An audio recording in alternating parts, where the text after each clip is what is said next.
Good afternoon, everybody, and thank you for joining this afternoon's Daily Maverick webinar.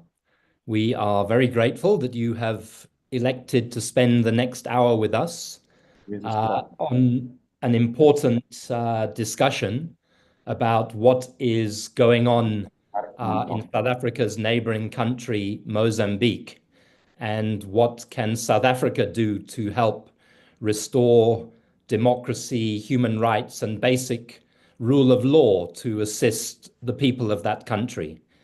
We're going to have a very rich discussion, in no small part because we have two excellent panelists, and I will quickly introduce them. First of all, on my right is Professor Adriano Nvunga. Adriano, good afternoon. Good afternoon. Nice to see you. Adriano is coming to us from Pemba in Cabo Delgado in northern Mozambique. And Adriano is the director of the Center for Democracy and Human Rights in Mozambique. He's also the chairperson of the Southern African Human Rights Defenders Network. And he is a person who is a brave and principled human rights activist who has dedicated his life to dignity, freedom, and human rights of the people of Mozambique. So, Adriano, we're very privileged that you have made time today. And then our second panelist coming to us from Johannesburg, around the corner from me is Advocate Nicole Fritz. Nicole is recently anointed as the director of the Campaign for Free Expression in Johannesburg. And I'm sure we'll all be hearing much more about that in months and years ahead. But Nicole is also somebody who has worked as a lawyer around the Constitution, around human rights, around countering xenophobia and corruption in South Africa. And Nicole joins us in particular to bring into the discussion the angle of South Africa's roles and responsibilities. Before I turn to Adriano to begin with, sorry, I should just say my name's Mark Hayward. I'm an independent activist, social justice activist and writer. I'm going to ask Adriano to kick off the discussion, but before I do so, let me just say a few words to frame our discussion. We decided to title today's webinar, Chaos and Killing in Mozambique, South Africa's role in the solution, because I think we do all believe that South Africa has a role in the solution. South Africa is a fellow member of the Southern African Development Community with Mozambique, but we're also a country which has strong historic ties to Mozambique. Mozambican migrant labor over many, many years helped to build the South African economy. So we are tightly intertwined in that respect. But Mozambique was also a fellow traveler in the liberation struggles against colonialism, with historically close ties between Mozambique, Frelimo, and South Africa, the ANC, and other liberation movements. But Mozambique, like us, is a country which, despite the fact that it has been independent since 1975, has had its dream deferred, its dream of freedom deferred. And it's a country which now is today mired in corruption, in very, very high levels of unemployment, in increasing inequality, which in a tragic way creates a kind of third level of intertwining between our countries, which is the many Mozambicans who travel to South Africa in order to try to survive economically. And most recently, we saw the horror that can befall people with the fact that many of the people who died at the bottom of the mine in Stilfontein were Mozambicans. In fact, the majority of them were Mozambicans trying to eke out a living. So that's why we wanted to talk about what is happening and how can we all contribute to solutions. So I'm going to start with Professor Nvunga, Adriano. and ask Adriano just really to kind of give all of us, the participants, bring us up to speed.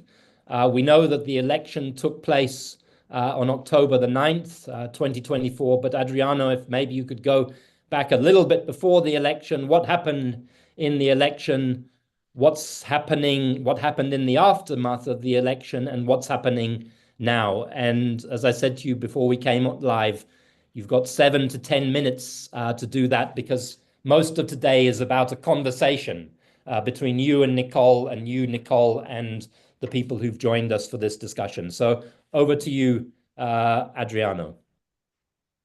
Thank you very much for the opportunity to join you this afternoon. I am joining you from Cabo Delgado. I mean, allow me 30 seconds on Cabo Delgado. Yeah. Some people, including Christine Lagarde, when she came to Mozambique to lead that conference on Africa Rising in 2013, she said Mozambique would be the next Qatar of Africa. And she was expecting Mozambique to be a lower middle income country in the next 10 years. And Cabo Delgado was seen, projected as the game changer for Mozambique. But today, I'm here in Cabo Delgado, nothing. It's the level of hopelessness here in Cabo Delgado because of failed governance. So it is failed governance which risks Mozambique to become a failed state. Mozambique is at the brink of a failed state. But today the conversation is about elections, political and human rights crisis in Mozambique. But keep this concept of failed governance and that Mozambique is at the brink of a failure, becoming the first failed state in our region, which would risk really the entire region in terms of security, human security, in terms of all sorts of networks of organized crime to pass through here. Elections in Mozambique.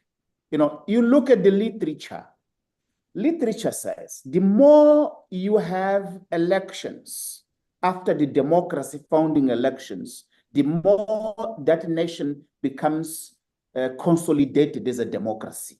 Mozambique is moving in the opposite direction. So Mozambique's election since 1999 have been a factor of political instability and killings. And it is simple. It is simple. Why is that simple? Since we embarked on the democratization process, we had the former liberation movement Frelimo and the then rebel movement Renamo. If you look at the results of the democracy founding elections, they clearly show that though Frelimo enjoyed the legitimacy of the liberation movement, but in terms of demographics, election demographics, Frelimo was only dominant in the northern part where I'm sitting today and the southern part. And these two regions are home only for 1/3 of Mozambique's population. The bulk of the population is in the central part of the country where the opposition was dominant. So Frelimo became a dominant party like the BDP, like the ANC, like the ZANU-PF, not through democratic instruments, but through the control of the state machinery. So it is the control of the state machinery, control of the army, control of the police, control of all authoritarian mechanisms, including manipulation of the election since 1999, that Frelimo has kept its dominance in Mozambique state and society. What Frelimo did not see coming is the changing demographics. That when we started on the democratic journey, Mozambique was 20 million people in 3 decades ago. And all those people, their political ethos, it was resonating to the liberation struggle and to the civil war that just ended. Now, in 2024, Mozambique is 32 million people. So you have a change in demographics. The overwhelming majority of the voters are the young people, the born-frees, that are not properly seen as legitimate by the former liberation movement. And these are the people that were about 70% of Mozambique's electorate last year's election. And they went to the polls in a context where, you remember, Mark, you remember, Nicole, we participated in the extradition of Mr. Chang to the United States. 10 years ago, these people have decided to orchestrate Africa's biggest corruption scandal, the tuna bond scandal. And this tuna bond scandal, it was eating part of the future revenues from the Cabo Delgado expected bonanza, which did not happen. And that $2 billion tuna bond scandal, it might be small for nations like South Africa, but for Mozambique, it was not less than 10% of Mozambique's GDP, resulting in the cut of aid, but more importantly, resulting in Mozambique to be in its biggest financial and fiscal crisis. So Mozambique was unable. It was downgraded. Businesses collapsed. The economy collapsed. So it was corruption that collapsed the Mozambique's economy and society. When Lagarde came to Mozambique and said Mozambique would be the next Qatar of Africa, with becoming a lower middle-income country, that did not happen. And that not happening, it means that you have an entire generation of young people that are in a level of hopelessness that you have no idea. So these people, when they saw Venancio Mondlane, the presidential candidate, projecting himself as a candidate, as charismatic, young, challenging the status quo, challenging the deep state, challenging Frelimo's dominance without benefit for the people because of grand and systemic corruption that is on a daily basis eating the state and its capacity to deliver. Those people turned in big numbers. They voted for the opposition, for the presidential candidate, Venancio Mondlane. This election, the 2024 presidential election, it was the worst, least organized of Mozambique's history. Disorganized, because the state is collapsing. But the people were there in big numbers. So they voted. But Frelimo always resorted on stealing the election, rigging the election, and then killing Yes, I'm saying it, killings. Killings of human rights defenders, killing of activists, killing of those who come to observe the election. Mozambique is that nation where election observers are being killed to stop them from pushing for electoral justice. But this time, people said enough is enough.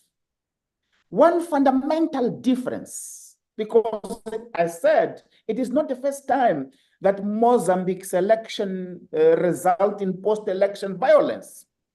But this time, the fundamental difference is, whereas in the past, the violence was organized by the then former rebel movement, Renamo, which after each election was orchestrating violence.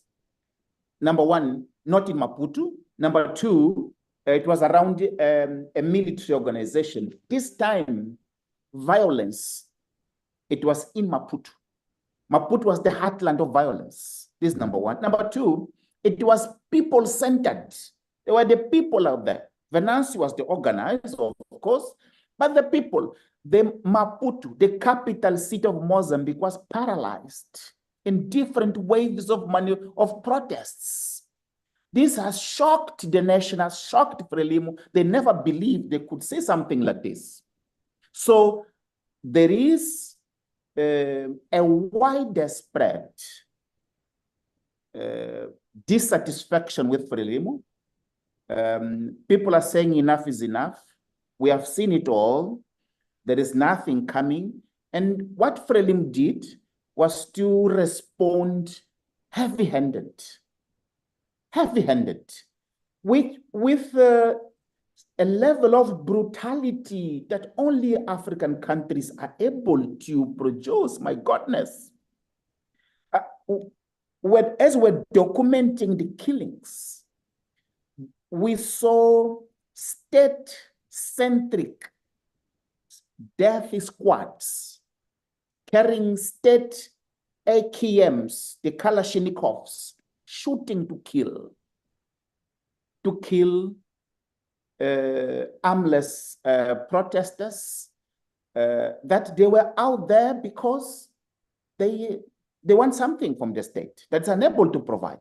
So the fact that the election was rigged and Frelimo was not ready to engage for several times. I wrote letters to President Ramaphosa. I went to South Africa, to Pretoria a couple of times, used the South African media to call for South Africa to intervene because Mozambique was going to witness one of Africa's or Southern Africa's biggest post-election bloodshed. But Frelimo said, no, this is domestic. There was a summit in Harare. We pushed for that. But the SADC leaders were allowed Mozambique to go to Harare to frame it as a domestic crisis. We said, no, this is no longer a domestic crisis. But Mozambique was allowed to get away with it, and use violence to silence those who were protesting until the president was inaugurated. And one thing is to use violence to quell protests, killing people. We received 600 notifications of killing. We have thus far confirmed 348 people killed. We are still in the process of documenting the victims. But what's happening post-inauguration is... Prof, hello? I'm going to use that. Hello? Can you hear me? Can you hear me? Professor, you still... Can you hear me? I can hear you, Prof. Adriano. I'm going to... Yes. Let's pause there. Okay.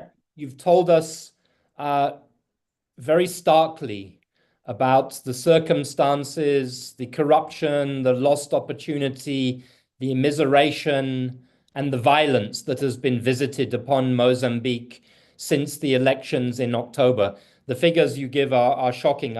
Doing my research, I came to 300 people. You're now talking 348 confirmed, possibly as much as 600 people killed in the months since then. That includes journalists who've been deliberately targeted.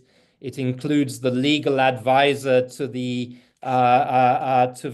Modlane and others. It's shocking, and you're warning us, I think, about the danger of impunity and the way in which within Southern Africa leaders are covering up for each other. You're making me think of what happened in Eswatini, Swaziland, just 3 years ago, where over 100 people were killed in protests against the king, and that has just been brushed under the carpet as well without any type of justice.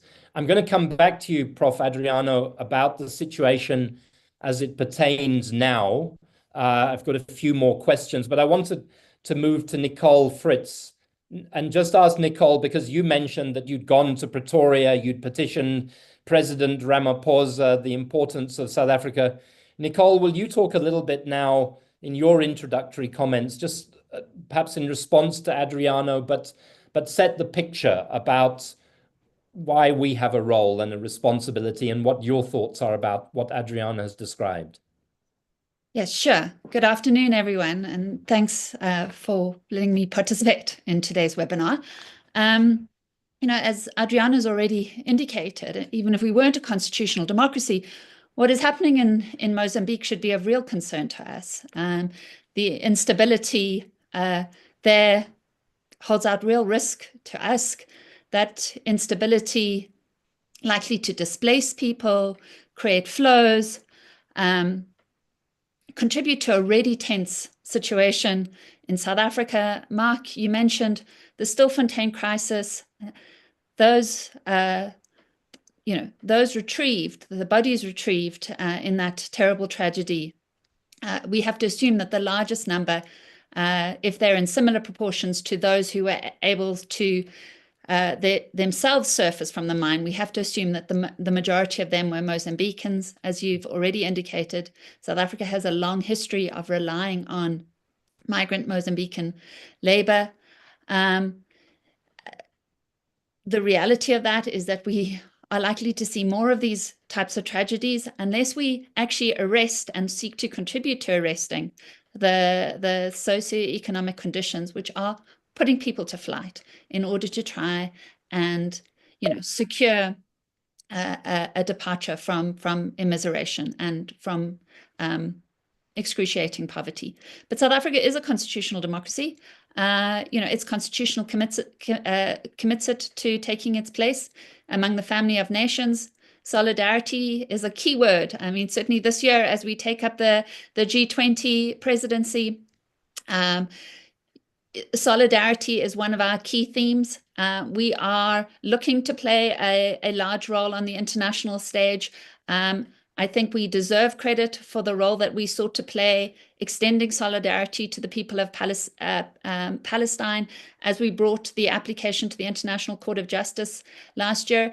It's hard to see why we would not be playing a similar role of solidarity to the people of Mozambique who are facing real threats to physical integrity, but to ways of lives and an ability to sustain themselves. I should say, what we saw in response to a kind of recognition of very flawed elections was South Africa endorsing both the SADC and the African Union observer missions, which said that the elections had been well run, sort of in clear contravention of what was obviously apparent and how those elections had in fact gone.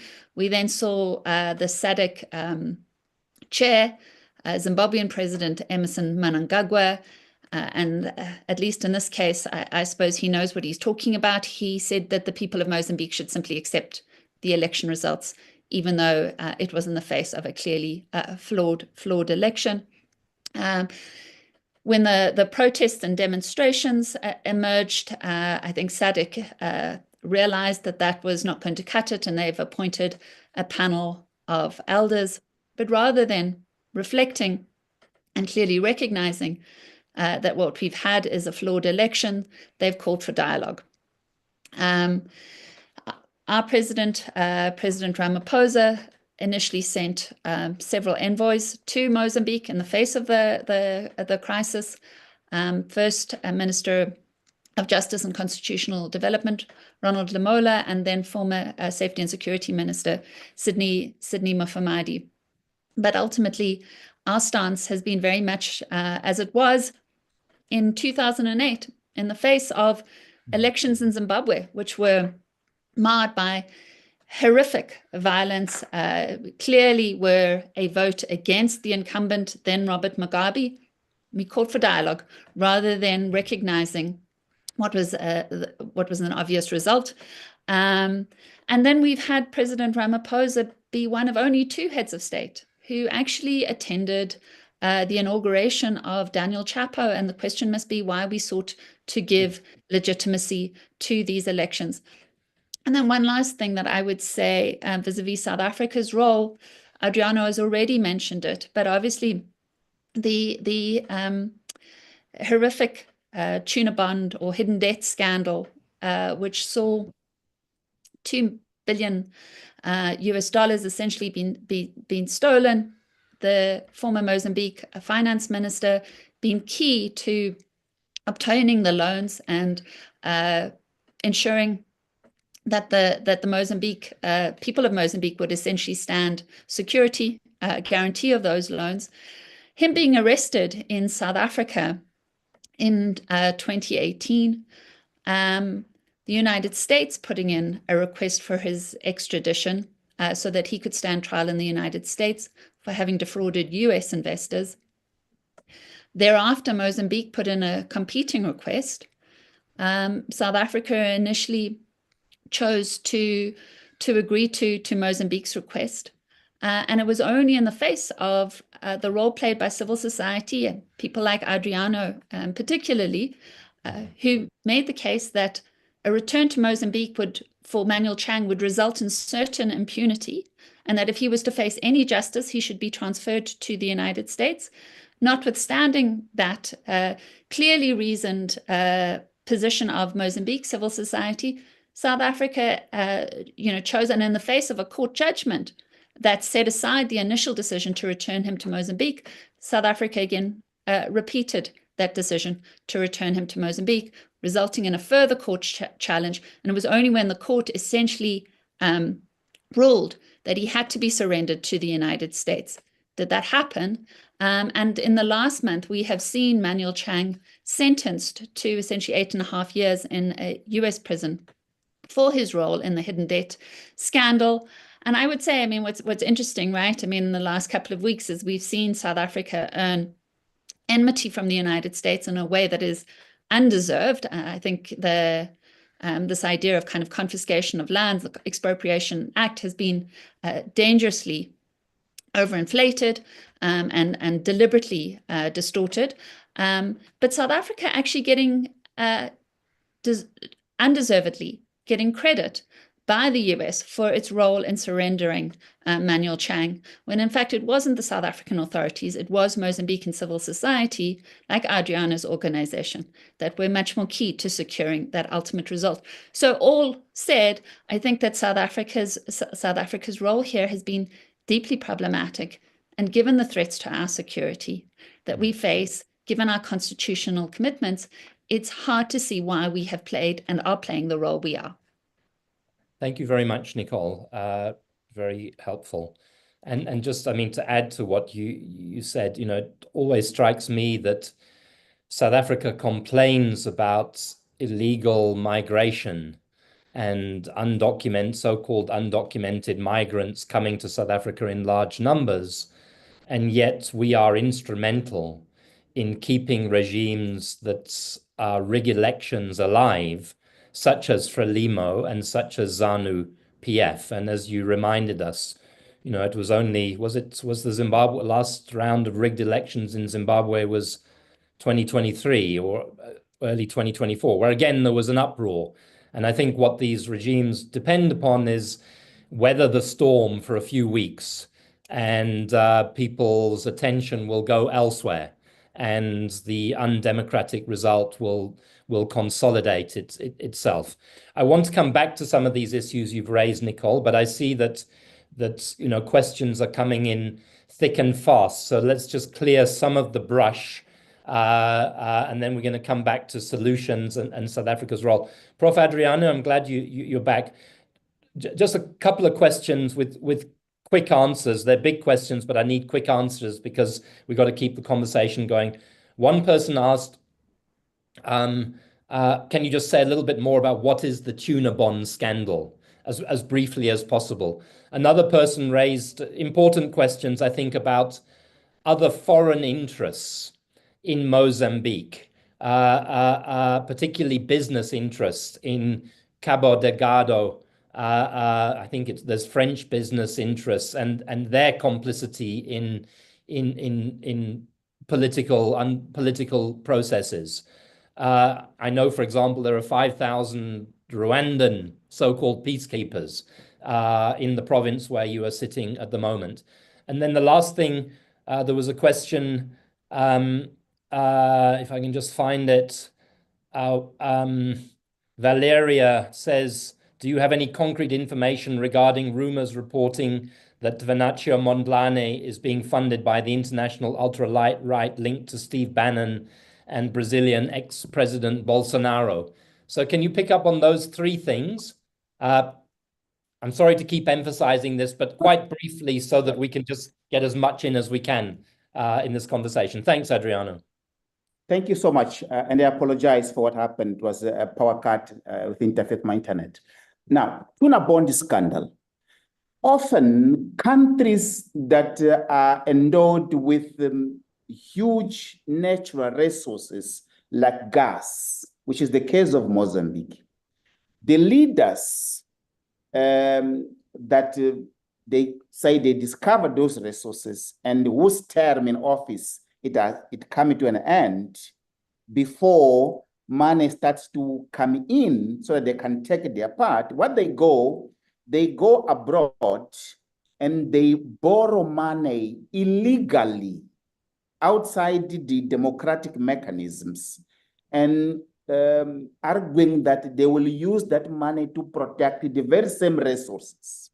But what happened is that money, in the case of Mozambique, it was 2 billion.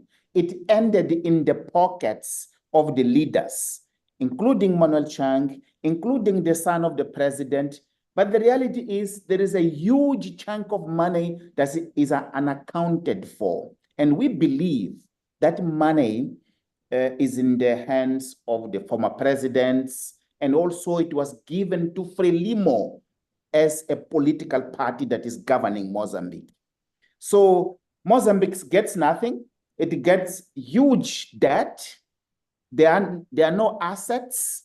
And because of the collapse in relation to the security precisely here in Mozambique, in Cabo Delgado in particular, there is no production, so there is no money to pay back to the lenders.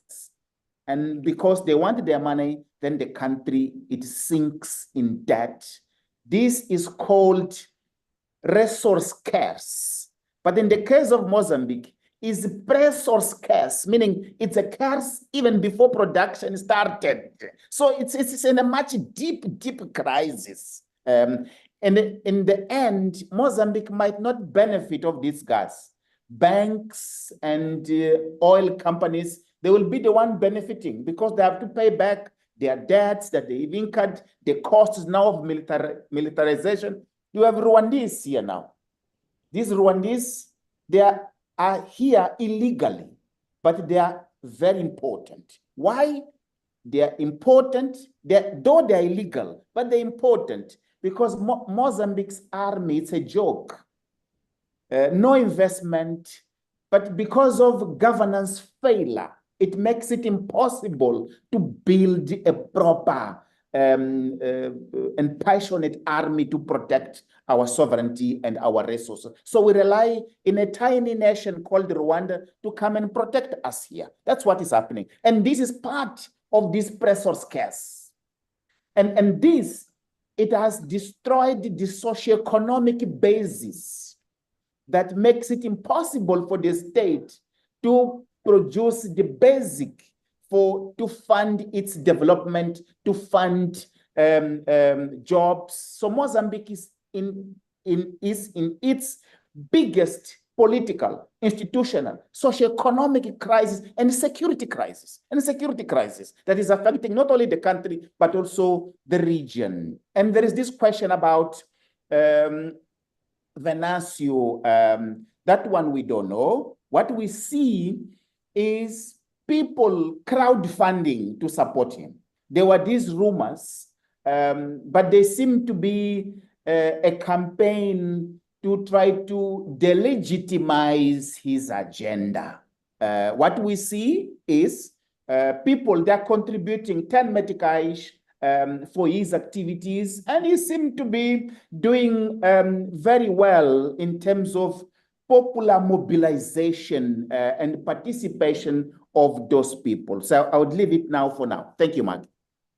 Thank you. That's very helpful, Adriano. I'm going to stay with you but ask Nicole to comment on this as well. First of all, just let me say thank you to the many questions that we are receiving. We're not going to be able to deal with them all, but certainly Nicole and Adriano will be looking at them and thinking about them, but we'll try and deal with a few of them. The most recent comment, Barbara Momen, says the discussion is not dealing with the essence. We know that poverty on the one hand and corruption on the other is what has created the crisis. Barbara, I think you're right. Adriano's been talking a lot about corruption, the tuna bond scandal, the proximity of the misuse of the state to enrich the party and individuals. And the consequence has been the immiseration of people in Mozambique. But Adriano and then Nicole, what is the connection between corruption and misgovernance and democracy and allowing decent elections as a solution to that? Do you know what I'm trying to ask? Absolutely. I was discussing this question yesterday evening of a dinner. What I was telling people is something simple like this. Africa's and Mozambique's grand corruption is non-productive. Those leaders who steal public funds, they extort investors. They run away investors because investors, they go only to those places where there is stability, where there is a sense of good governance, where the rules of the game are clear. In Mozambique, they are not clear. There is extortion because these people, they are extorting business people. They are stealing money just for consumption. And the more you consume, the more you want it. So there is no prospect for them to say they are proud business people resulting of their investment. That is not there. That's why they want to perpetuate themselves in power so that they can keep this chain of corruption for consumption. We are busy calling for Frelimo to dialogue with society, to dialogue with the opposition leader, to dialogue with all these people. They are unable to do so because the very same people that for 3 decades, they're in the control of the tiny political economy of Mozambique. They are the same that are still there. Mozambique is a rentier state. Rentier states in a context of extractivism. Yeah. It is clear in the literature that they cannot move democratically. They cannot open because there is so little or there is nothing to be shared because country and society is not productive. So this is what, to some extent, it makes it easy. For instance, amid the crisis, Frelimo was disseminating this picture of Daniel Chapo and the CEO of Total. Oh no, Total is coming. So a simple picture with Chapo and the Total CEO is more important to legitimate Chapo in Mozambique than the will of the people. So this tells you that these big oil and gas interests, their voices, they are way much more powerful in retaining oligarchs in power, oligarchs that are there for non-productive corruption. Thanks, Adriano. So you've raised the word oligarchs for the first time, and we begin to see certain threads that are becoming very apparent across the world and that reach down to the southern end of the African continent. I know Nicole, I could see Nicole was wanting to speak, so I'm going to ask Nicole to comment on this now. And I also want you, Nicole, just to talk a little bit about the role of civil society, both in South Africa and in Mozambique. Because I saw, for example, that Doug Tilton asked the question, could the churches, for example, play a role in mediating, play a constructive role to advance justice for the people of Mozambique? But say what you want to say, Nicole. I'm just giving you a couple of nudges, that's all. No, thank you for that. I mean, I think what Adriana said is exactly true. I mean, we desperately need in this part of the world sort of economic development and growth. We need investment and partnerships, but for that to happen, there need to be clear rules, and investors need to be able to trust that they will, see returns and dividends, that their investments are safe. It's not as if you're not going to have players who seek to capitalize and opportunistically use a system that is essentially captured.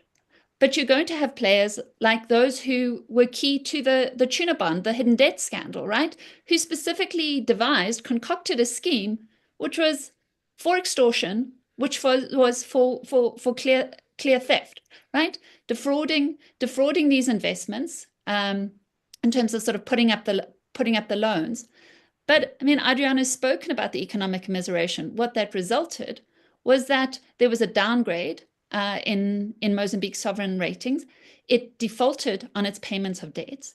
And the most sort of acute and direct victims of this were Mozambicans who were further immiserated. And they started off, addressing huge levels of poverty, but that was only made worse. And I think what we are now facing, sadly, is a potential intensification of that type of context. Because I spoke about the Chang case, the fact that he's been sentenced, he's serving jail time in the United States.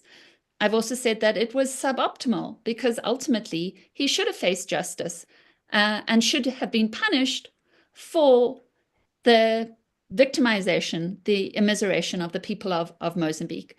But essentially, he is he stood trial in the United States and is serving his punishment there. When the sentence was delivered, the U.S. Attorney's Office put out a press release which said, here's a clear demonstration that we will not tolerate, sort of abuse of our investors' funds by foreign officials, and no matter their role, their positions, that will not be a bar to them serving justice. Of course, what has now happened and has not got very much attention is the fact that the law under which Manuel Chang was prosecuted in the United States, the Foreign Corrupt Practices Act, I mean, among the many sort of absurd, atrocious acts that Trump is engaging in at the current time, is that he has essentially squashed that law and said that it is just too an enormous a cost for US business people. And so that law will be retrieved and set aside and will no longer be in any effect. So had this been the case several years ago, there would essentially have been no other jurisdiction in which Manuel Chang would have actually faced trial and served any sentence at all.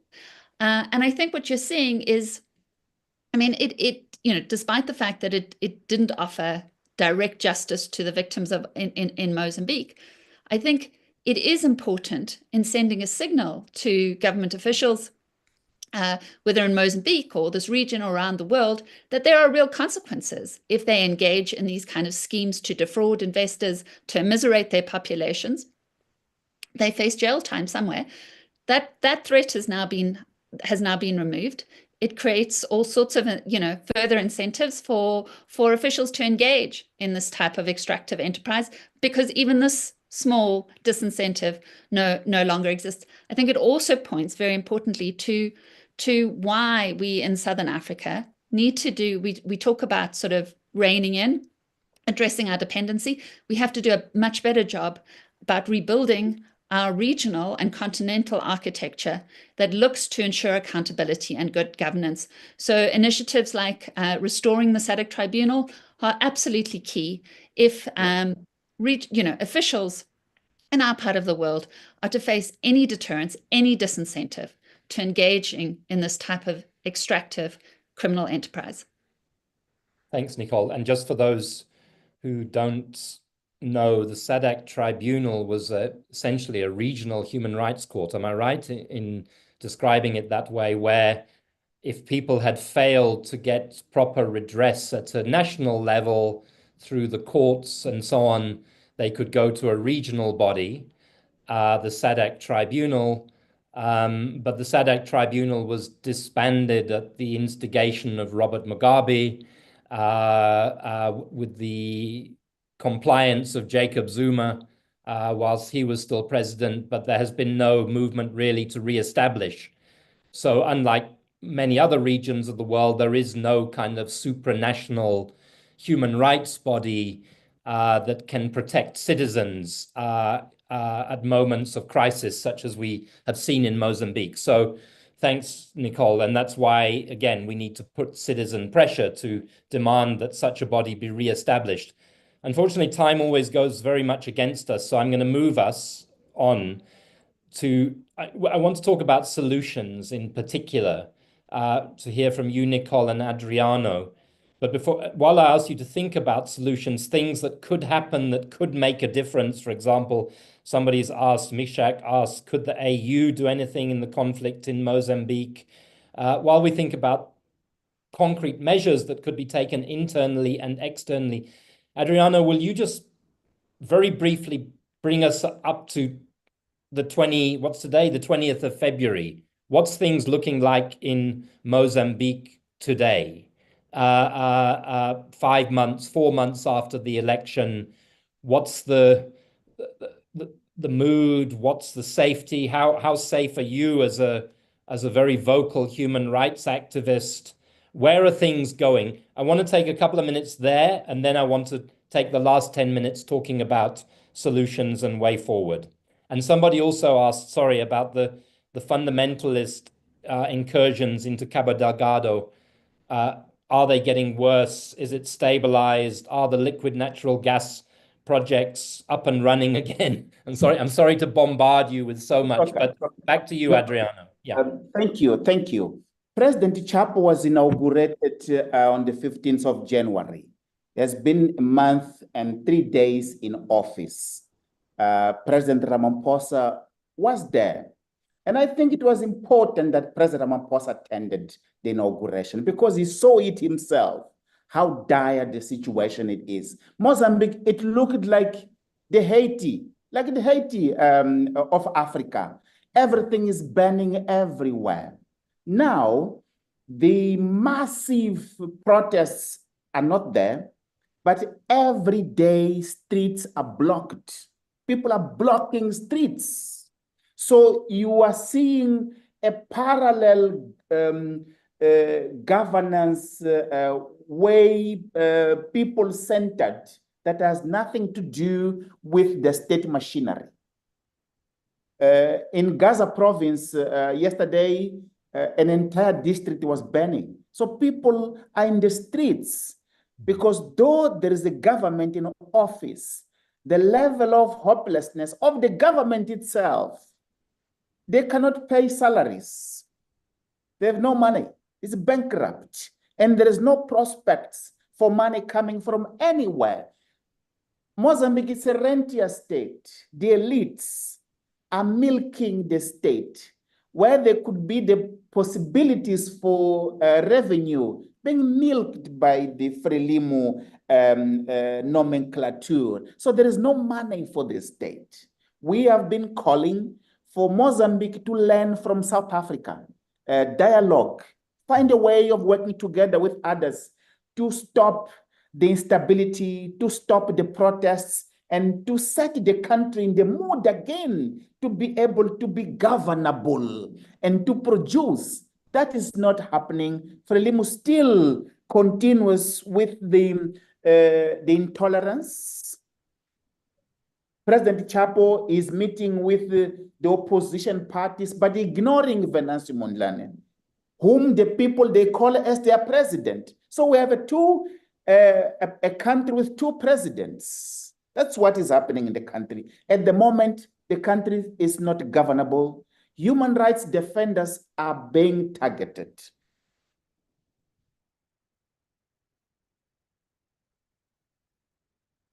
I think Adriano may have just frozen on that point about human rights defenders being targeted. So let's go. Adriano's back. Adriano, you froze Yes, I'm for back. a second. You want to take a couple more minutes before I go back to Yes. So that has improved a little bit. But in terms of governability of the country, no much, President. There was a video of my prime minister. People, they stopped the street for her not to move. They blocked the street. Then she made the U-turn. Then they opened for the population to go. So can you imagine the people have the capacity to block the street for the prime minister of the country? She's number 2 in the line of command. So they cannot move.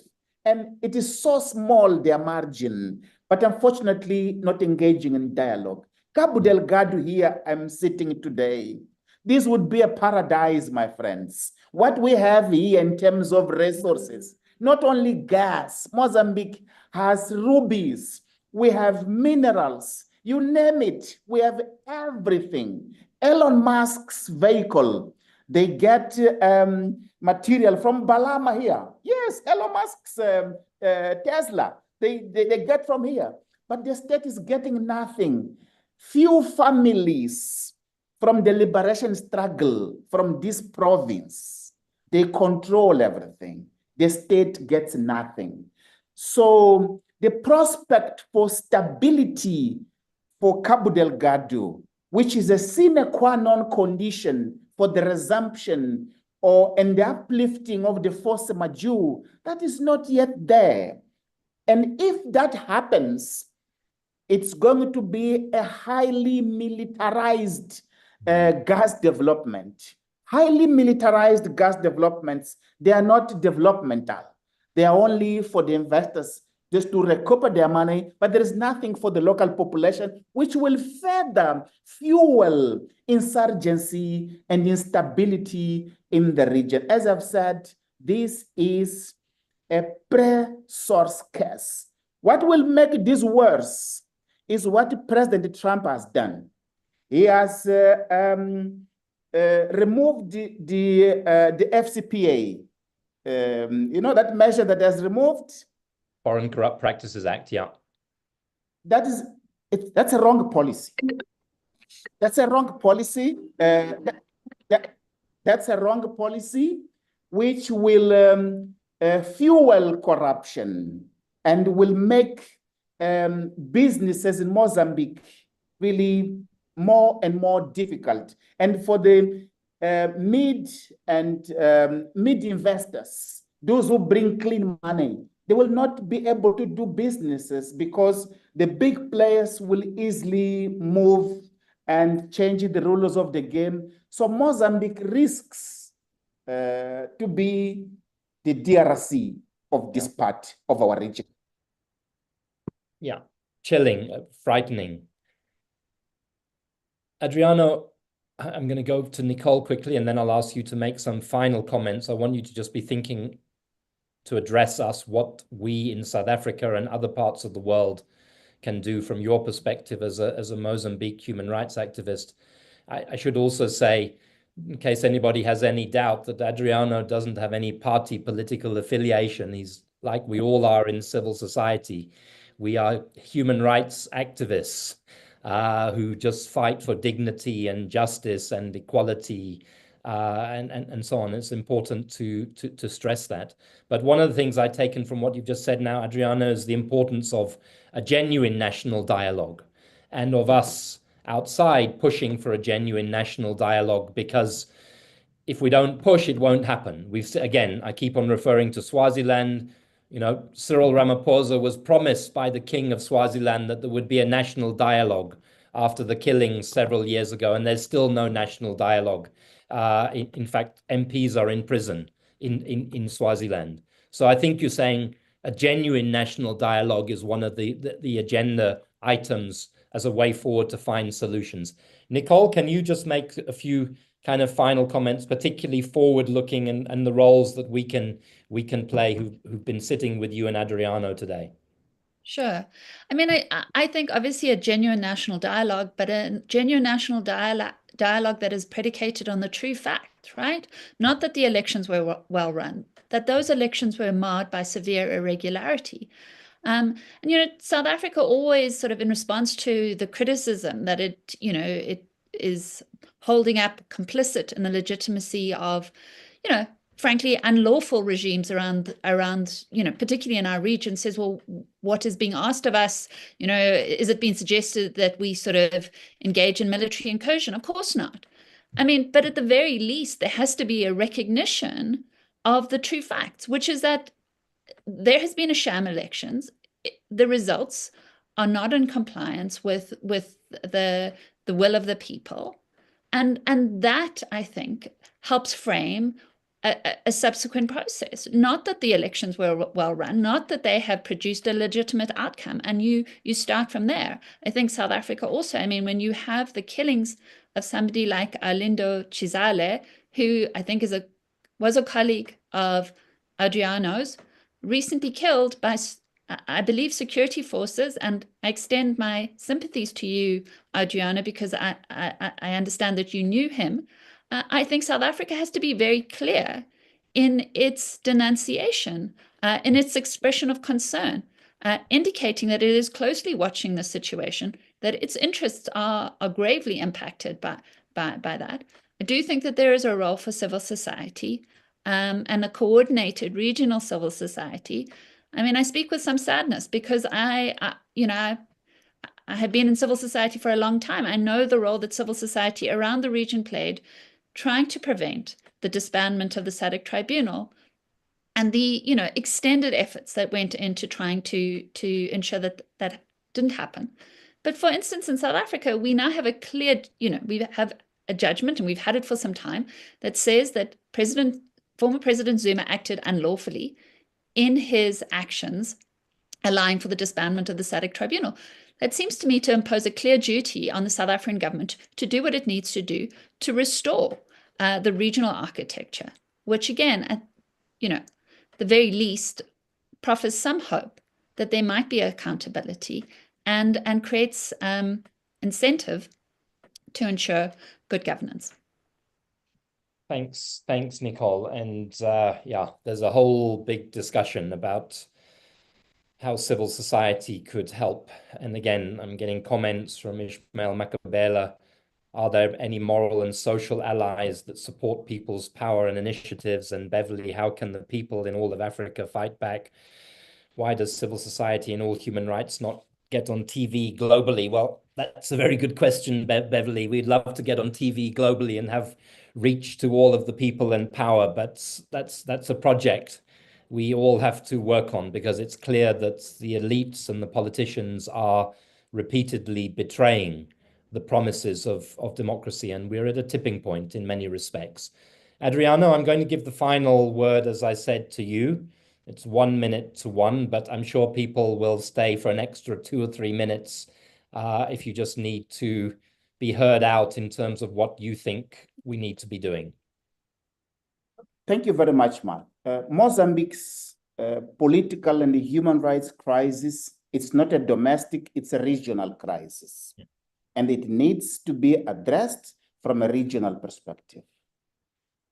Number one, if Mozambique is led as it is, it will collapse as a nation, risking the much needed security of the region. It will allow all sorts of webs of organized crime to transit from Mozambique. Is this the SADC we want? No. Look at the Maputo corridor, look at the Beira corridor, look at the Nacala corridor, which is affecting South Africa's economy on a daily basis.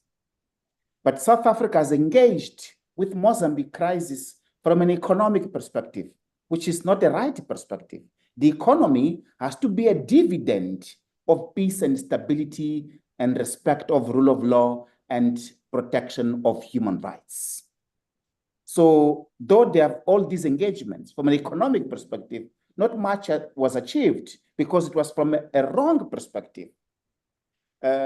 So there is a need for SADC to send to Mozambique a fact-finding mission to see for itself and to document. Sending the elders of the region, that is not enough. You have to send a fact-finding mission, which will inform the organ of defense and security of SADC, which will then liaise with the African Union and take it further. That's how we have to approach this region and use that for an inclusive dialogue. We have also to push for memories and for transitional justice for the victims. We cannot move from one crisis to the crisis with this level of people that have been killed as if nothing happened. Enough is enough. More than 400 people have been killed. There is a need for transitional justice, for a truth and accountability commission to properly investigate and allow different voices to come and speak and do justice to what happened, and use that also for healing. And hopefully that can be an entry point for a substantive dialogue, without which Mozambique will not move further in terms of a stable and governable nation. Thank you. Thank you so much, Prof. Adriano, and thank you so much, Advocate Nicole Fritz. Adriano, thanks particularly for those really succinct points at the end on what needs to be done to fix it. I hope that we will repackage this webinar and send it to Ronald Lamola and Cyril Ramaphosa and the DG of DIRCO, Zane Dangor, and offer all of our support in making that type of process happen, because there's no reason for our region being in this dire state. We are resource rich, we are natural beauty rich, we are people rich, we have huge potential at this end of the world to run functional societies while the developed countries are falling apart. And now is the time that we ought to be seizing upon those opportunities and getting it right. But we'll only do it if people who've been on this webinar today remain engaged with these issues, become activists, become parts of civil society, find ways to show concern about what is happening to a whole country and what we need to do to avert state failure, as